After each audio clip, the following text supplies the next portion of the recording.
a Gobelínu, místní umělecký styl. Gobelíny a sklářské kousky ožívají dál.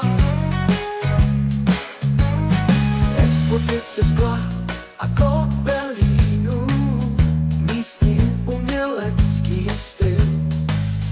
Gobelíny a sklářské kousky, každý z nich cenný byl.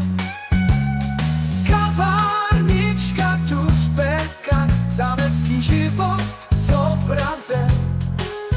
Rekonstrukce nová, tradice přetrvá v sále.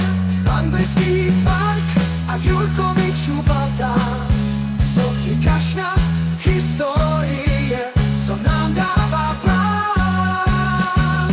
Zámek krásno, co tajemství v sobě má. V muzeu Valašská, kde příběhy ožívají dál. Zámek krásno, co tajemství v sobě má. V muzeu Valašská, kde příběhy